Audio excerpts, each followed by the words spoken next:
Hello and welcome to Stephen Carey's Holistic Buffet, back after a short break. Today we're going to be talking about conflict. It's a subject that I teach people in the work that I do in terms of the workplace. We are going to parlay it a little more into more specifically. It's of course applicable in the workplace, but it's going to be a bit more interpersonal as opposed to a relationship that you have where you, I guess, don't have choice in a way who you work with, right? So it's going to be a bit more about our personal relationships, whether that's friends, family, or our romantic partner.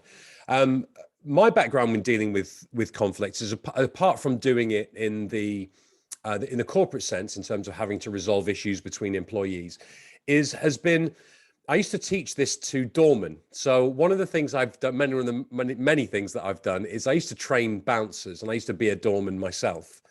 And as part of a national badge that people had to go through, everyone had to be licensed, and you had to teach people about things like fire, first aid, drug awareness. And one of the big things was conflict, managing conflict. And you can imagine the type of people who are attracted to being in the supervisory world in terms of being a doorman and door security.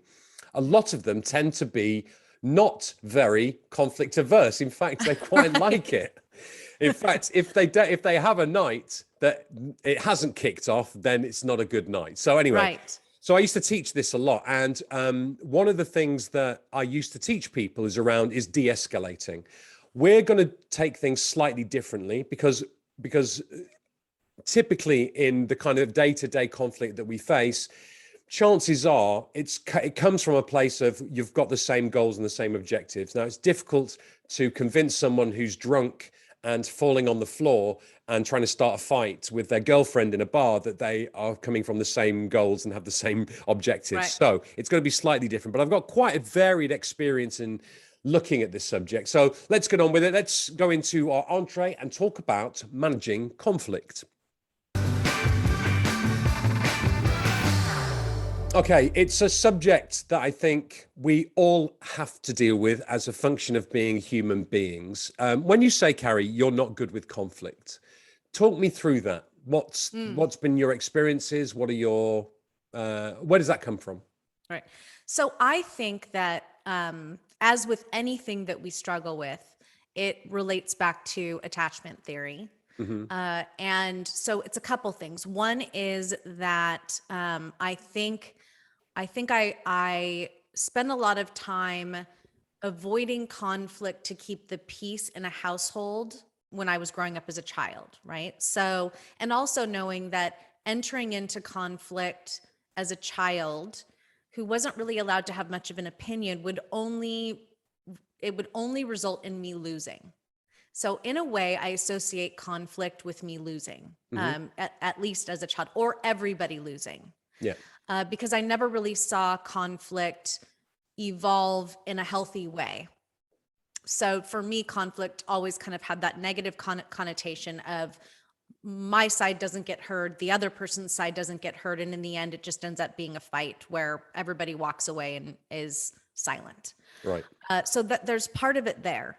And then I think that as I grew as an individual, I became more comfortable in conflict in different areas. And for me, evaluating how you are in conflict, I think is situational, right? Mm-hmm. So there are some areas where I can enter into conflict now that I wasn't good at before.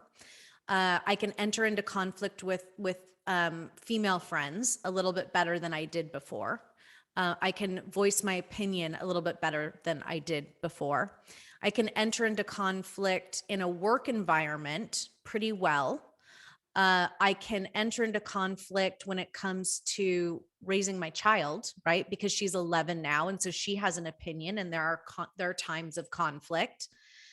But it's interesting. It tends to be for me with males, and it tends to be with males who have very strong personalities. Mm-hmm. And I think for me, my first, I think not criticism, but self-awareness of entering into conflict is how many times I pass by the opportunity for the conflict when engaging, whether it's in personal or professional situations. and I avoid it because I would imagine for conflict to be successful, you have to be in your okay zone to go through it, right? Like you can't be super low and you can't be manic, right? Because then you can't focus and you can't see and you can't hear. And I think that for me, it's more of a fight or flight thing. Where I have the voice in my head that talks to me that says that I need to say something, but then I don't.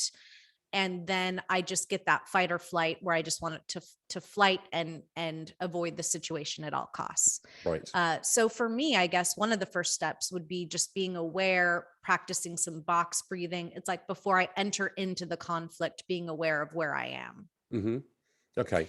So a couple of questions off the back of that then. So when you said you're in a work situation and with your female friends, you've got better at it. What was the change there, do you think? Why is that easier?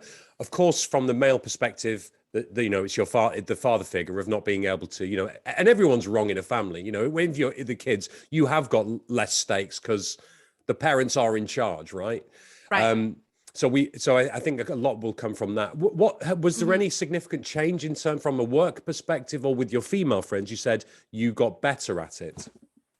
Yeah, I think that I think I tried it. I practiced it, right? Okay. And realized in going through and engaging in the conflict that I could be heard and it was difficult, but that in the end, everything ended up better, right? Instead of just avoiding. Right. When I was in high school, I had different friends every year. And I look back on that now and find it so fascinating. I think part of it was because I would get into a conflict situation, and rather than try to resolve it with someone, I would just stop being friends with them. And I would go find someone else to be friends with. Right. So for me, this is a really big deal. It's a really deep-seated thing. And somehow, once I became, and maybe it was becoming a mother for me.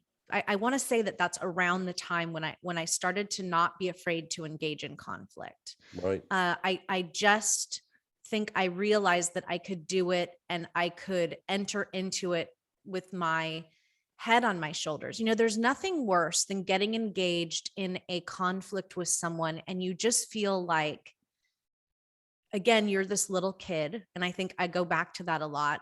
And I'm in a conflict situation with someone who feels like they're the best defense attorney, like they are representing O.J. Simpson in the trial of the century. And they're going to talk around me and they're going to draw circles around my head. It's like all evolving. And I just can't find my words. Yeah. And there's nothing more helpless than that. So that's my story of conflict. That's why I run away from it. It's so hard to put myself in that situation, right, where I feel like I'm going to lose and I can't find my words. And that's the interesting part for me, which is around the conflict, because particularly with the experience you've said from as a child, that it's the win-lose situation, right? So ultimately your dad always won because he was the guy in charge, right? Similar in a work situation, if it's upline, the boss has the last say, so they'll tell you that you're wrong. So, right. And typically that would probably have been a male boss, typically, right? So it tends to be, so there's a lot in that in terms of that win-lose. Someone's going to win and someone's going to lose. Whereas when it's with a child, there's a shared objective and goal. Right. So if it's around not compromising and saying you can't do that, you can't say that because of my daughter, there's almost like the problem is bigger than whatever you're dealing with and your insecurity or your aversion to it, because actually this is my daughter's mental well-being or physical well-being, and that is you don't compromise and stuff like that. So there's some keys in there, there's some clues in there in terms of the win-win win-lose scenario, but there are a number of reasons why we don't like it. And I'm going to go through those. I'm going to put those up on screen now. Here's a few. One of the reasons we might avoid conflicts is from bad experiences of the past, and exactly how you've articulated, which is we felt made wrong. So we were put in our place and we were told you're bad and you're wrong. Now, the challenge is if you're the person instigating that conversation, saying, look, I want to talk to you about this, and then you get slapped down, it's an even bigger fall, I feel, than if someone says to you, I've got some feedback I want to give you. I want to talk about this issue that we've been having. It's almost like there's more stakes in it. If you if you lose, if you like, if you feel Right. like you Well, I lose. guess that's because too you're choosing to be vulnerable Yeah, in that exactly. moment. And then to have somebody not reciprocate that would be, that would be a Yeah. big drop, wouldn't it? Yeah, exactly. One of the other reasons, of course, is that it's very emotive. It's very emotional. It's very in the moment. It's very, as you described, sort of fight or flight, because we're using what Daniel Kahneman describes as system one thinking. Now, system one and system two thinking are very different. System one thinking is in the moment, right? It's very, like, for example, if I ask you a simple question like, how many of each animal did Moses take onto the ark? What's the answer? Two, No. right? No? No. Now, what you've just employed is system one thinking, which is in the moment, straight away, top of your head, very quick shortcut. Now, if you were using system two thinking, you would have identified that it wasn't Moses, it was Noah. Ah, So right. system two thinking is where you can take a step back, you can think, you can get your ideas in order, you can think about the different possibilities, and then you can come forward. Typically, when we're dealing with conflict, it tends to be more it's more confrontational. It's someone bursting in and saying, I'm unhappy that you did this, or why do you always do that? And it's very emotional. Right. So that drives us into the fight or flight or freeze response, which is very system one thinking. It's just, Right. we react. I think a lot of times too, just because I also don't love taking tests, the minute someone poses a quiz question to me, I probably go straight into system one. Yeah, exactly. Which is just survival mode, right? You just survive answering the question. Another one that tends to come up is transference. Now, transference is a psychological phenomenon whereby we bring emotions from the past into the present. So where we may see some behavior displayed by someone reminds us of our childhood, or reminds us of a partner or a bully or a boss or someone from the past, if we see that behavior in someone else, we bring all the feelings that we had at the time and associate them and put them on that person. You're not necessarily conveying your true feeling or emotion about something. So it could be around taking the trash out, right? You never take the trash out on time and you've missed the trash van again. It's not about the trash. It's about something else. And oftentimes we enter into a conflict situation where we've brought something up either from our shitty day, or that thing that person does that drives us crazy, doesn't empty the dishwasher, leaves the cap off the toothpaste or whatever. But it's not about that. It's about something bigger and deeper, but we make it about that little irritating thing that is an irritating thing, but it's more of a manifestation or a representation of something maybe a bit more deep-seated, which is you not taking the trash out. For me, it feels like a lack of care, and it feels like you ignore me or whatever. So it could be something a little bit bigger. Another reason why it might not go so well is based purely out of manipulation. So somebody could be raising a conflict situation in order to gaslight or manipulate you in some way. I experience that on an almost weekly basis. Another reason why it may not go so well is we disassociate. So if you come to me sometimes, perhaps with something that you're not happy with, you want to raise a point of conflict, I may disassociate. So I may just float off into the background in my mind and kind of go, yes, that's great. No, I understand. You're absolutely right. And really not take account or take notice of what it is you're saying. For whatever reason, it could be because I don't like confrontations, but what I might be doing is nodding, saying, yes, no, I absolutely understand that. I've got it. Yes, you're right. And then actually not do anything about it. So the thing comes up again. So I don't get it. I disassociate from you when you're raising a point of conflict, and I decide not to do anything with it because I've retreated metaphysically from the situation. And then the final one, I guess, would be just basic fear, the fear of you're going to upset the person won't like you, you'll be made to feel bad or wrong, or the person, as you've identified, might talk rings around you. So it's that fear of this is not going to go well. To resolve conflict well, with a win-win and a mutually beneficial solution, it needs to be a deliberate process. So just like you've done, which is you write things down, you get your points across, you make sure you document everything so that each person has the opportunity to speak and to get their point of view across. It's an inevitable and inescapable part of life. And it's a guaranteed periodic occurrence in every relationship that we have. I friends. suppose it's conflict is a bit like how humans feel about change, right? Yeah. We all know that change exists. It's just part of life. And yet sometimes it's difficult, but Yes. it's just kind of the process of living life. Yeah, Conflict's exactly. always going to be a part of it. And it's dysfunctional when it prevents collaboration, when it's one-sided, when it negatively impacts relationships, right? So that's when it doesn't work. There are many benefits to conflict as well, as we've identified. It can raise awareness to someone's unconscious behavior or problematic behavior. It highlights opportunities for growth and for change too, hopefully change for the better. It encourages people to self-discover, and can help people build self-esteem if it's directed in the right way. In terms of, people may have a blind spot, so you may raise something with me that I wasn't aware of, and whilst it's uncomfortable to get that feedback, it can actually help me grow as a result. It challenges our assumptions too, right? So it challenges the way that we perhaps perceive the world. We may perceive the world in one way, and then we get some new information through a point of conflict. And whilst having that cognitive dissonance may be tricky in terms of getting new information that changes your worldview, it can ultimately lead to you having a new perspective on life and the way that your relationship is. So there's a few ideas. Now I want to go into a template for how to manage conflict. So are you ready for that, Carrie? I'm ready. Let's do it. Get your pen out and make some notes. Okay, All right. I've got my pen and paper. So here is a template for resolving conflict. This is based on the assumption that you have got a willing participant who wants to sit down and talk.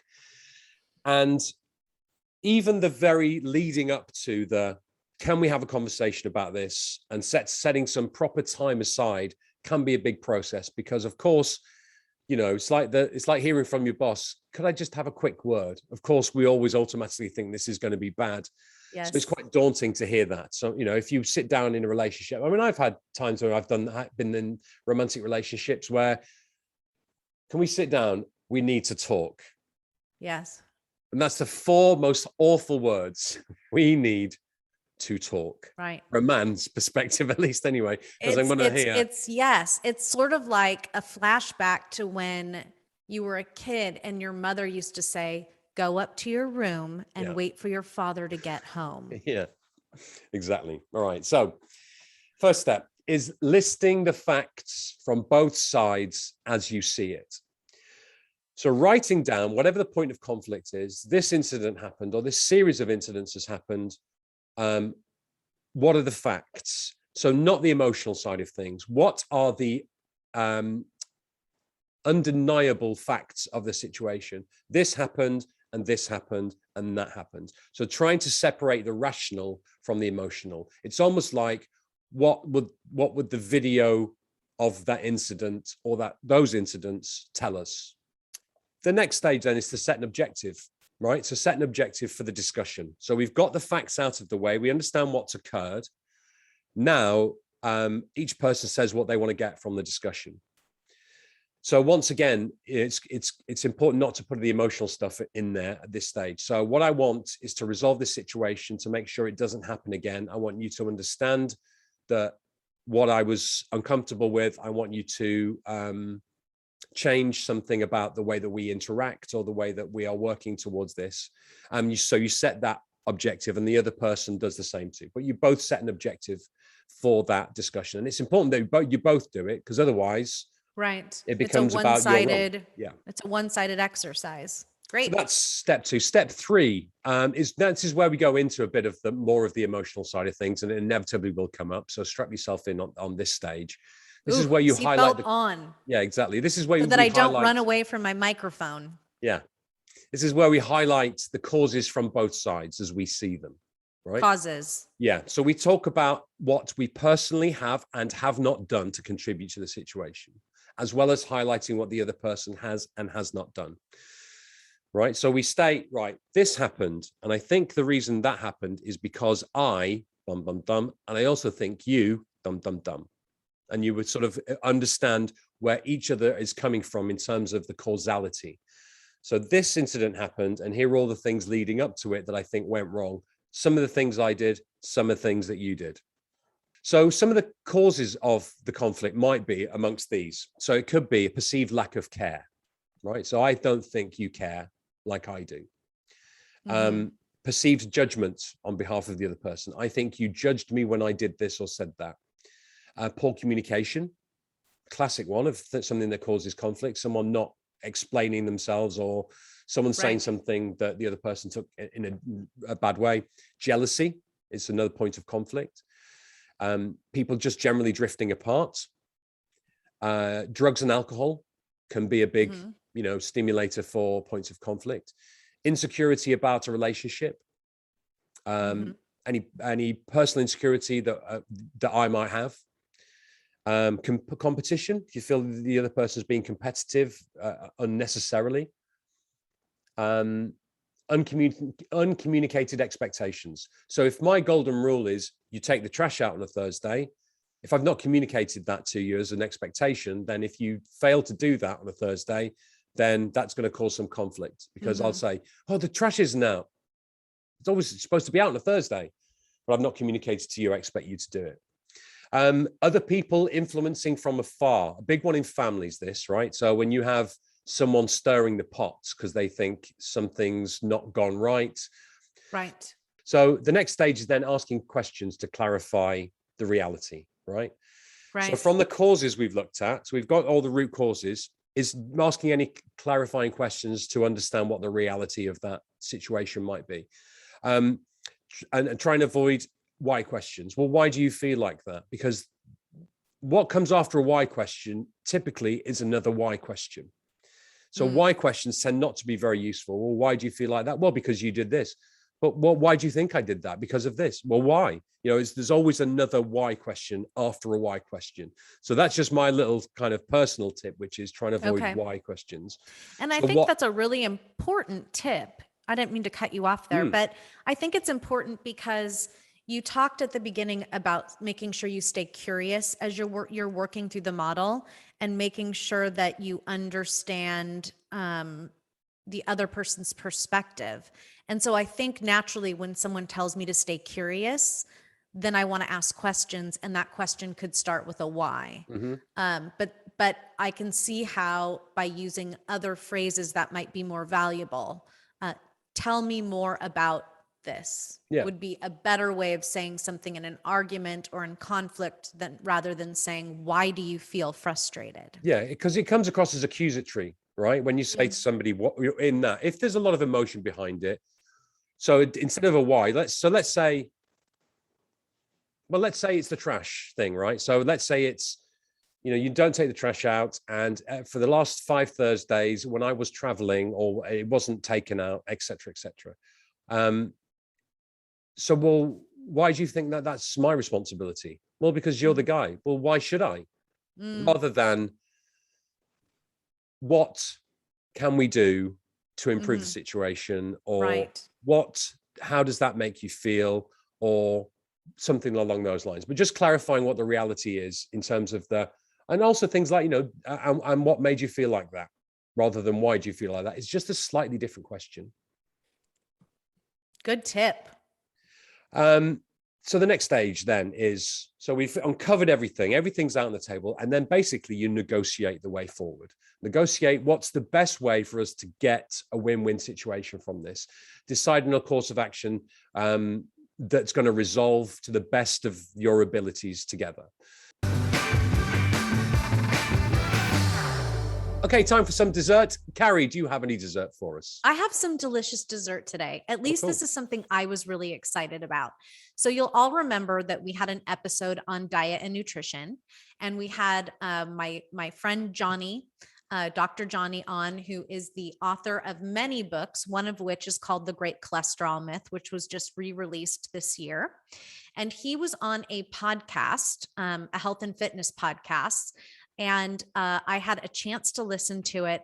And there are like 5 or 6 amazing factoids in this podcast that kind of blew my mind about cholesterol, reading different, like when you get a blood work and you get your cholesterol reading, different ways that you can look at your cholesterol and your triglycerides the things about cholesterol that are really good, how much trans fats we're consuming that we're unaware of because of how the FDA works and what is put on labels. Interesting information about statins, like mind-blowing information about statins, Oh, cool. and triglycerides, and a few other things. And then he talks about insulin resistance, which is the number one reason people have heart disease. So what I thought I could do for dessert is send out a special bonus. I'm going to give everybody the link to this particular episode. And I'm also going to put in the notes the points within the hour and 15 minutes that I think you should really listen to. So if you only have 10 minutes, just listen to a few excerpts from Dr. Johnny's visit on this podcast, because it is fascinating and really helps to wrap up some of the things that we talked about in diet and nutrition. Wonderful. That'd be really interesting. I'd definitely have a look at that myself. So I've got a little dessert. Fancy a joke to round off? I always fancy a Steve Ashton joke to start my day or end my day. Yes, let's hear it. Oh, there's a guy sat in a bar and he gets chatting to the guy next to him and he says, what are you drinking? Because it looks different. He said, and the guy turns to him and says, I'm drinking it's a magic beer, actually. And the guy says, what do you mean? He went, well, it's probably best if I show you. Can you see that building over there? And he goes, yeah, it's eight stories, something like that, is it? He went, yeah, that one. My magic beer, I'll drink the whole pint and I'll go up to the top and I'll jump off and see what happens. So the guy goes, don't do that. He went, no, I guarantee it's magic beer. So the guy goes, fucking hell, sounds really good. So the guy goes up and jumps off the top and he floats down without a scratch, just lands and he walks back in the bar. And the guy says, that was amazing. He said, give me one of those magic beers. So he gets the beer and he downs it, runs outside, goes up to the top of the building, boom, splat, dead. And the barman turns to the guy and says, Superman, you prick. Oh, God. That's it. It's meze for the mind. A banquet for the body. And soup for the soul. Here on Steve and Carrie's Holistic Buffet.